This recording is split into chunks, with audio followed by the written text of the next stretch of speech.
अस्सलामु अलैकुम नाजरीन।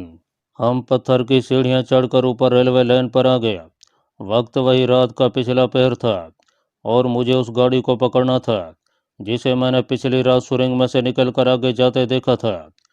घनश्याम कुछ दूर रेलवे लाइन के साथ चलने के बाद एक जगह दूसरी तरफ से नीचे उतर गया। यहाँ से हम रात के अंधेरे में टीलों के दरमियान आ गया। यह रेलवे लाइन पहाड़ियों और मैदानों में चक्कर लगाने के बाद आगे जाकर एक बरसाती नाले के ऊपर से गुजरती थी। झरियाली का रेलवे स्टेशन इस बरसाती नाले के पुल के आगे था।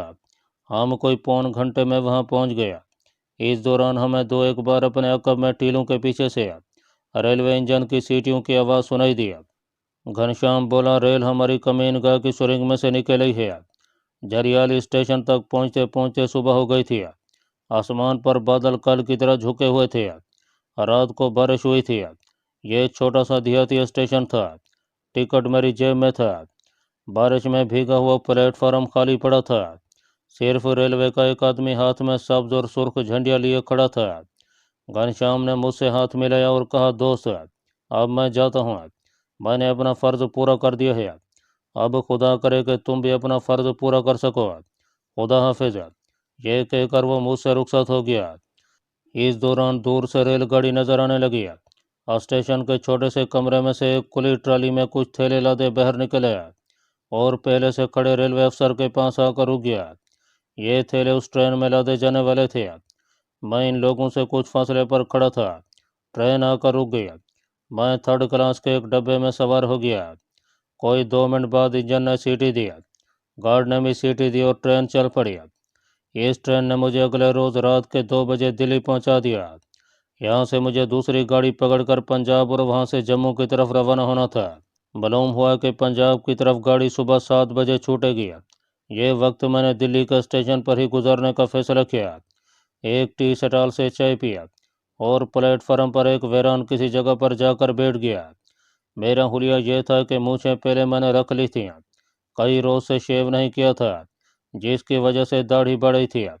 वही पतलून कमीज पहन रखी थी जो अब मैली हो रही थी। मैंने सोचा कि अब श्रीनगर पहुंचकर एक बार ही कपड़े बदल लूंगा। किसी न किसी तरह मैं श्रीनगर कमांडो शेरवान की खुफिया कमीनगाह में पहुंच गया। मैंने कमांडो शेरवान को अपने गुज़श्ता कमांडो सरगर्मियों के बारे में सब कुछ तफसील के साथ बताया। वहाँ मुझे कमांडो औरंगजेब न मिला। शेरवान ने बताया कि भारत ने अपनी एक डिवीजन फौज आज़ाद कश्मीर की सरहद पर डिप्लॉय कर दी है। तुम्हारी जो रिपोर्टें हमें मिली हैं वो सही साबित हो रही हैं। भारत पाकिस्तान के अलावा आज़ाद कश्मीर पर भी हमला करने वाला है। कमांडो औरंगजेब इसी महाज पर दूसरे कश्मीरी मुजाहिदीन के साथ गया हुआ है। मैंने कमांडो शेरवान से कहा, अब मेजर शरद दीवान का जरिया मुझसे छीन गया है। मैं ये मालूम करना चाहता हूँ कि भारत आज़ाद कश्मीर और पाकिस्तान पर किस तारीख को और कितनी ताकत के साथ हमला करने वाला है। क्या राजधानी दिल्ली या किसी दूसरे शहर में अपना कोई ऐसा आदमी है जो ये सीक्रेट रिपोर्ट हासिल करने में मेरी मदद कर सके। कमांडो शेरवान को सोच कर बोला, हाँ, अपना एक आदमी है, मगर वो तुम्हें राजधानी दिल्ली में नहीं बल्कि उस शहर में मिलेगा। कमांडो शेरवान ने मुझे शहर का जो नाम बताया था वो मैं यहाँ नहीं लिखूंगा। मैं अपने उस मुजाहिद जासूस का असली नाम नहीं लिखूंगा जिसके पास मुझे कमांडो शेरवान ने भेजा था। ये कश्मीरी मुजाहिद भारत के जिस शहर में अपनी सुराग रसानी की ड्यूटी दे रहा था उस शहर का नाम कुछ और था। वहाँ उस आदमी का पेशा भी कुछ और था। मैं उस शहर की बजाय अमृतसर शहर का नाम लिखूंगा। कश्मीरी मुजाहिद का नाम भी फर्जी बताऊंगा। बाकी सारे वाक़यात, सारे कमांडो ऑपरेशन सच्चे और असली होंगे। यूँ समझ लें कि कमांडो शेरवान ने मुझे अपने कश्मीरी मुजाहिद का नाम जहांगीर बताया। शेरवान ने रात के वक्त खुफिया ट्रांसमीटर पर अपने कश्मीरी मुजाहिद जासूस जहांगीर से कोड अल्फाज में बात करके मेरे बारे में बताया और कहा कि जो खुफिया फौजी मालूमात हमें दरकार हैं वो हर हालत में मुहैया की जाएँ। ट्रांसमीटर ऑफ करने के बाद शेरवान कहने लगा, अब तुम्हें जहांगीर के पास अमृतसर जाना होगा। यहाँ उसने अमृतसर शहर की बजाय एक दूसरे शहर का नाम लिया था। वो भी यूँ समझ लें कि भारत का एक सरहदी शहर ही था। और अपने कश्मीरी मुजाहिद ने पाकिस्तान की तरफ जाने वाली सड़क पर एक लारी अड्डे के पास स्टेशनरी और पुरानी किताबों की दुकान खोल रखी थी। मैं सिर्फ एक दिन कमांडो शेरवान की खुफिया कमीनगाह में रहा। यहाँ मुझे ये भी मालूम हुआ कि मकबूजा कश्मीर में भी भारत ने अपनी फौजों में इजाफा कर दिया है। आज़ाद कश्मीर की सरहद पर भी भारतीय फौजों का इज्तिमा देखा गया था। मैंने शेरवान की कमीनगाह में ही निहत होकर कपड़े बदले। ये अगस्त के महीने का वक्त था। कश्मीर में बारिशें हो रही थीं। शेरवान ने मुझे हिदायत करते हुए कहा, बाल पॉइंट पिस्टल पिस्तौल की खास हिफाजत करना, उसे अपनी जेबों में हरगज न रखना, बल्कि बूट में जुराबों के अंदर छुपा कर रखना।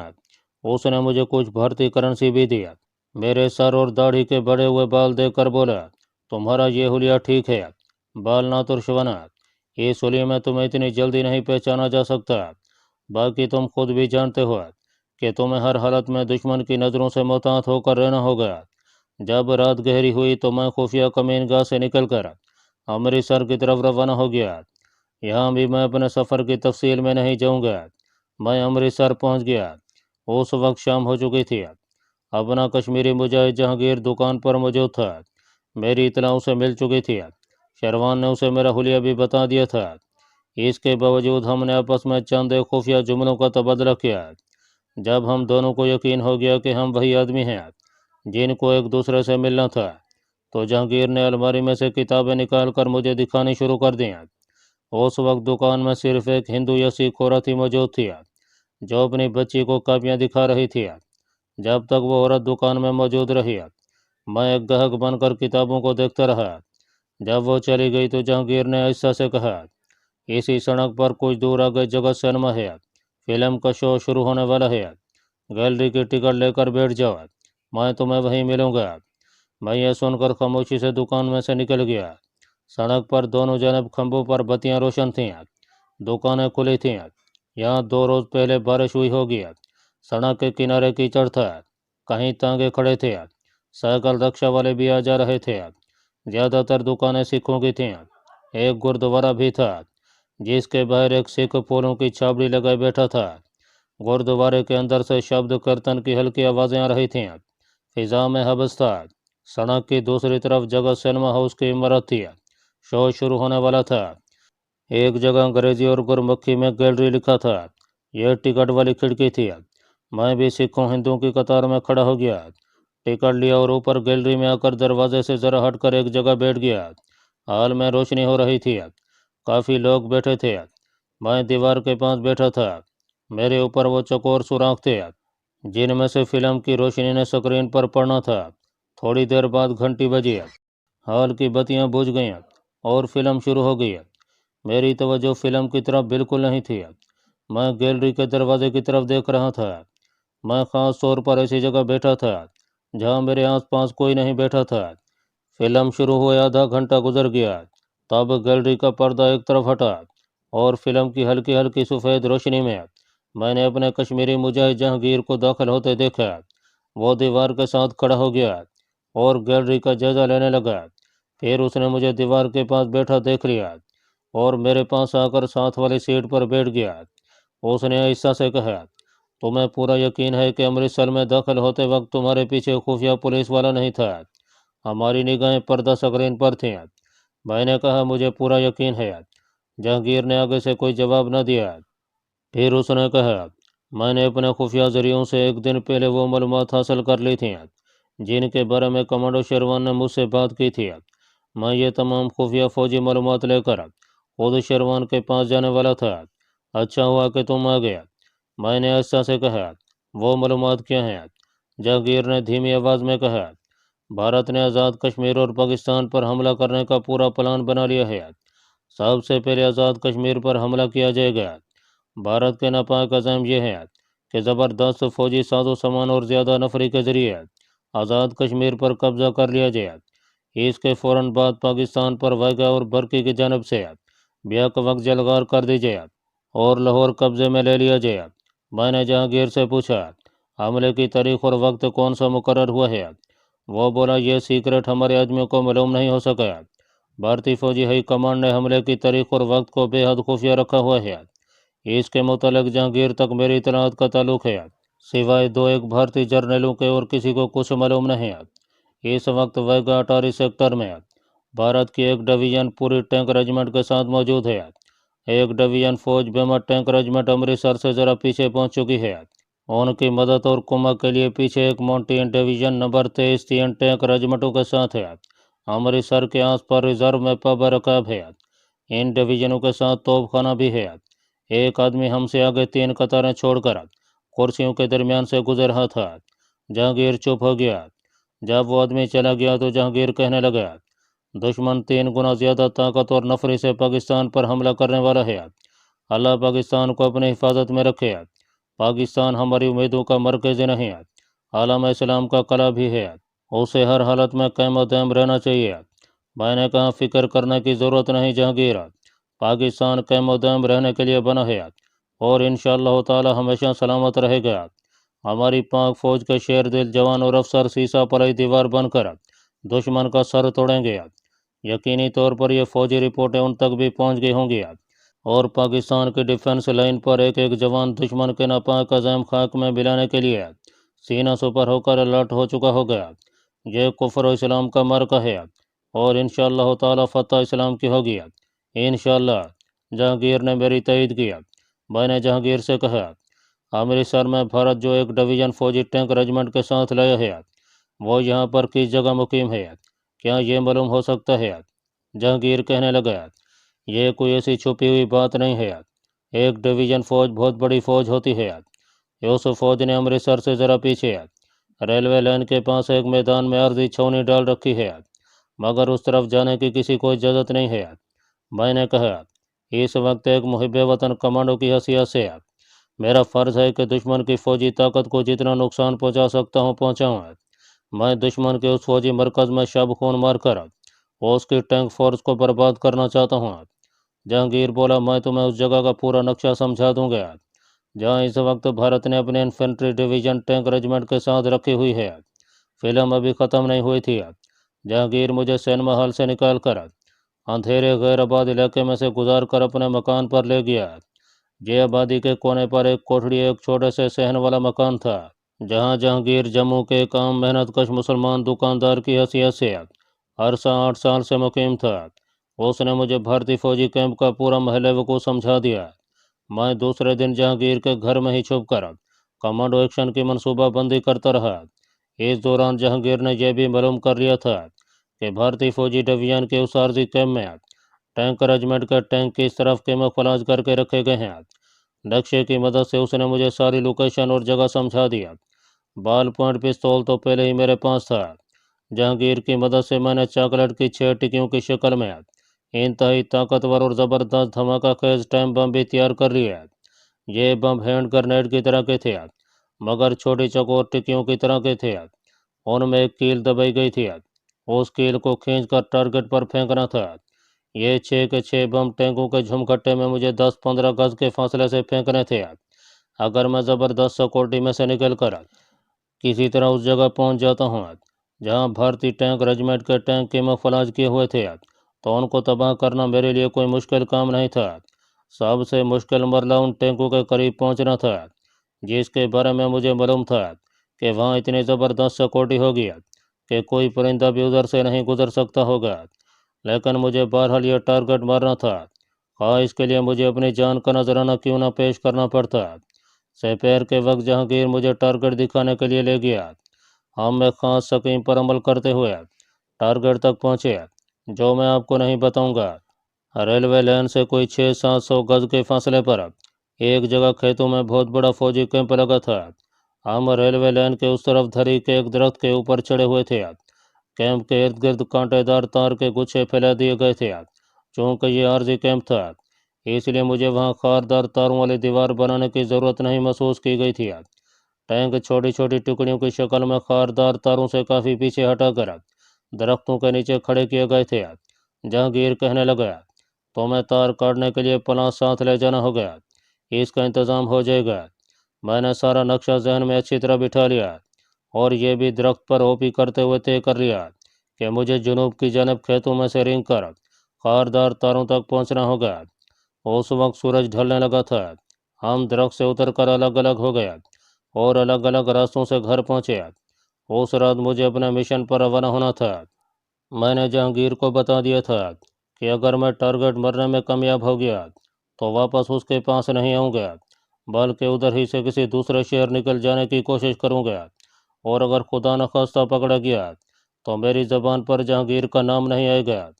मैंने अपने कमांडो मिशन के लिए रात के 2 बजे के बाद का वक्त तय किया। यह वक्त ऐसा होता है कि गार्ड ड्यूटी पर खड़े सिपाहियों पर भी नींद का गलबा शुरू हो जाता है। उस वक्त उनसे थोड़ी बहुत गफलत की तवक्को की जा सकती है। वैसे किसी भी मुल्क का फौजी क्यों न हो, उसकी ट्रेनिंग इस तरह हुई होती है कि वो अपनी ड्यूटी पर कभी गाफिल नहीं होता।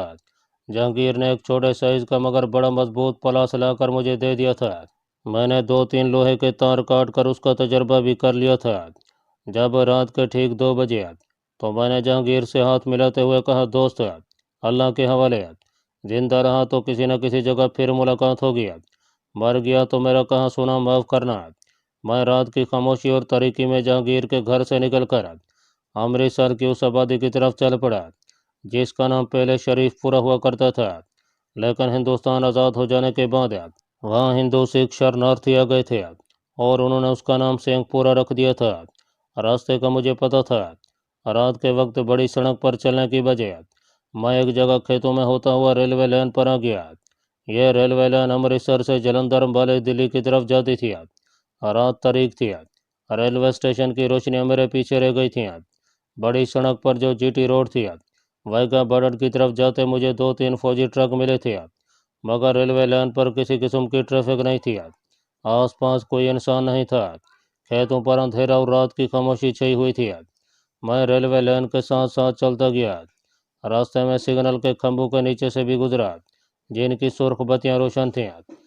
2 रेलवे फाटक अबूर किए। रास्ते में मुझे कोई चौकीदार या पुलिस का आदमी न मिला। आखिर मैं उस मकाम के करीब आ गया जहां रेलवे लाइन के एक जानब कुछ फासले पर पाकिस्तान पर हमला करने वाली भारतीय इन्फेंट्री डिवीजन पड़ाव डाले हुए थी। जैसा कि मैं बयान कर चुका हूँ, यह बहुत बड़ा अर्जी फौजी कैंप था जहाँ इतनी ज़्यादा नहीं लेकिन काफ़ी रोशनी थी। ख़ास तौर पर कैंप के इर्द गिर्द जो कांटेदार तार लगी थी वहाँ थोड़ा थोड़ा फासला छोड़कर लकड़ी के खंभों पर बल्ब रोशन थे। मैं कैंप के पहलू से होता हुआ रेलवे लाइन पर आगे निकल गया। काफ़ी दूर आगे जाकर मैं रेलवे लाइन उतर आया। अब मैं खेतों में घुस गया जहाँ से मुझे फौजी कैंप की खारदार तारों के पास जाना था। इस रास्ते का तजुर्बा मैं दिन के वक्त कर चुका था। मैं कोई अनाड़ी आदमी नहीं था, एक तरबियत याफ्ता कमांडो था। इससे पहले कमांडो एक्शन करके ऐसे कई टारगेट उड़ा चुका था। खेत में फसल ज़्यादा ऊंची नहीं थी। मैं झुक कर चल रहा था। टारगेट के करीब पहुंचकर मैं बैठ गया। मैं ऐसी जगह पर आया था जो रोशनी के 2 खंभों के दरमियान थी, लेकिन यहाँ ज़्यादा अंधेरा नहीं था। तारों के गुच्छे साफ नजर आ रहे थे और अगर किसी गश्ती पार्टी के सिपाही इधर आ गया तो मैं उन्हें दिखाई दे सकता था। ये सारी बातें मेरे जहन में थीं। तार काटने वाला पलास मेरे हाथ में था। खारदार बाढ़ से कुछ फासले पर मुझे दरख्तों के नीचे 6-7 टैंक भी कैमोफ्लेज की हालत में नजर आ रहे थे। मेरा और मेरे टारगेट यानी भारतीय टैंकों का फासला मेरे हिसाब से ज़्यादा था और इस बात का काफ़ी इम्कान था कि अगर मैंने कील खींचकर बारी बारी उन पर चॉकलेट साइज के ग्रेनेड फेंके तो वो रास्ते में ही फट जाएंगे। चुनाचे मुझे तार काट कर कम से कम 15-20 कदम अंदर कैंप के अहाते में जाना था। मैं खेत की मेड़ के पास फसल में छुप कर कुछ देर बैठा रहा। मैं इस इंतज़ार में था कि अगर कोई फौजी पेट्रोल पार्टी या कोई गश्त करता फौजी वहाँ पर तैनात है तो वो गुजर जाए। जब मुझे वहाँ बैठे 6-7 मिनट गुजर गया और कोई फौजी गश्त लगाता वहाँ ना आया तो मैंने खारदार बाढ़ की तरफ रेंगना शुरू कर दिया। पलास मेरे सीधे हाथ में था। आहिस्ता आहिस्ता ज़मीन पर रेंगता मैं खारदार तारों के गुच्छे के पास पहुँच गया। अब मुझे देर नहीं करनी थी। मैं लेटे लेटे तार काटने लगा। मैं तीसरा तार काट रहा था कि अचानक मुझे राइफल का सेफ्टी कैच आगे करने की आवाज़ आई। मैंने गर्दन उठाकर देखा। एक सिख फौजी राइफल की नाली का रुख मेरे सर की तरफ किया फायर करने की पोजीशन में खड़ा था। उसने मुझे ज़ोर से ठुड्डा मारकर कहा, हाथ ऊपर उठाओ यार। खुदा जाने यह सिख फौजी कब वहाँ पहुँच गया था। मुझे उसकी आहट तक नहीं आई थी। मैंने पलास फेंक कर हाथ ऊपर उठा लिया। सिख फौजी के राइफल का रुख मेरी तरफ था। मैं फौजी कैंप की खारदार बाढ़ के आगे ज़मीन पर पेट के बल लेटा था और मैंने हाथ खड़े कर दिए थे। जिस पलास से मैं खारदार बाढ़ के तार काट रहा था वो पलास मेरे पास ही ज़मीन पर पड़ा था। मेरी पतलून की जेब में 6 इंतहाई ताकतवर धमाका खेज ग्रेनेड थे। बाढ़ के 2 तार मैं काट चुका था। मेरे पास कोई उज़र बहाना नहीं था। मैं रंगे हाथों पकड़ा गया था। ये सब कुछ इस कदर अचानक हो गया था कि मुझे ज़मीन से उठने की भी मोहलत नहीं मिली थी। ये सिख फौजी खुदा जाने कहाँ से अचानक मेरे सर पर आन मौजूद हुआ था। उसने एक और ठुड्डा मेरी पसलियों में मारा और पंजाबी में गाली देकर कहा, खड़ा हो जा। मैं राइफल के सेफ्टी के जागे करने की आवाज़ सुन चुका था। अब सिर्फ ट्रिगर पर उंगली के हल्के से दबाव की ज़रूरत थी कि राइफल में से गोली ने फायर होकर मेरे सर के पर खच्चे उड़ा देने थे। मेरे पास अपने बचाव के लिए सिर्फ एक ही हथियार था और वो जहरीली सुई वाली बॉल पॉइंट पेंसिल थी। लेकिन यह हथियार मेरे हाथ में नहीं था, मेरी पतलून की दाईं तरफ वाली जेब में था। सिख फौजी के हुक्म पर मैं उठने लगा तो मुंह के बल लेटे हुए उठते हुए लामहला मुझे अपने हाथ ज़मीन पर लगाने थे। मुझे जो कमांडो एक्शन करना था वो मैंने सोच लिया था। ये एक्शन मेरी ज़िंदगी का आखिरी एक्शन भी साबित हो सकता था। किसी भी मुल्क के तरबियत याफ्ता फौजी को ऐसी हालत में ज़हर करना कि उसके हाथ में राइफल भी हो इतना आसान काम नहीं होता। लेकिन मुझे ये काम हर हालत में करना था और अपनी जान की बाजी लगाकर करना था। मेरे सामने दूसरा कोई रास्ता नहीं था। उस सिख फौजी पर मुझे एक बात की बरतरी ज़रूर हासिल थी कि वो अगर ट्रेंड फौजी था तो मैं एक तरबियत याफ्ता कमांडो था और मुझे मेरे इंस्ट्रक्टर ने होशंगाबाद के जंगलों में कमांडो ट्रेनिंग के दौरान ऐसे ऐसे गुर सिखाए थे कि अगर उनमें से कोई एक गुर पूरी महारत और ठीक वक्त पर मैं इस्तेमाल करता तो सिख फौजी बच नहीं सकता था। मेरे पास इतना वक्त नहीं था कि मैं जेब में हाथ डालकर जहरीली सुई वाला बॉल पॉइंट निकाल कर उस पर फायर कर सकता। लिहाजा मुझे एक दूसरा गुर इस्तेमाल करना था। इसका मौका मुझे ज़मीन पर हाथ रख कर उठने से मिल सकता था। शर्त सिर्फ इतनी थी कि इस एक्शन के दौरान 1 सेकंड का हज़ारवां हिस्सा भी ज़ाय न हो। मैंने 1 सेकंड का हज़ारवां हिस्सा भी ज़ाय न किया। ज़मीन पर हथेलियाँ टिकाकर मैंने घुटने टेके, दोनों हाथ दोबारा खड़े कर लिए और जैसे ही उठा इसके साथ ही सीधी टांग का ठुड्डा पूरी ताकत के साथ सिख फौजी की टांगों के दरमियान उसके जिस्म के नाजुक हिस्से पर मरा। यह ज़रब एक कमांडो ज़रब थी। सबसे पहले तो फौजी के हाथ से राइफल नीचे गिर पड़ी और फिर वो दोहरा हो गया। यह कैसे हो सकता था कि मैं उसे ऊपर उठने का मौका देता। मैंने बिजली की तेजी के साथ उसकी गर्दन पर भरपूर ताकत से बाजू की ज़रब लगी। मैं नहीं चाहता था कि सिख फौजी के हलक से कोई आवाज़ निकले। एक आवाज़ उसके हलक से ज़रूर निकले, मगर यह खर खर की आवाज़ थी और वो ज़मीन पर ढेर हो गया। मैंने उसकी गर्दन अपने बाजू के शिकंजे में लेकर एक और झटका दिया, मगर वो मेरी पहली ज़रब से ही मर चुका था। मैंने उसे वहीं ज़मीन पर डाल दिया और खुद ऊंधा लेट कर दाएं बाएं खारदार तारों के गुच्छों की तरफ देखा। मुझे वहाँ कोई दूसरा फौजी नजर न आया। वहाँ ज़्यादा अंधेरा भी नहीं था। अमृतसर के नवाह में पड़ी इंडियन इन्फेंट्री डिवीजन की उस टैंक रेजिमेंट के सारे कैंप के गिर्द खारदार तार के गुच्छे फैले हुए थे। मुझे उनको काट कर उन टैंकों के करीब जाना था जो सितंबर की जंग में पाकिस्तान पर हमला करने के लिए वहाँ की मफलाज करके रखे गए थे।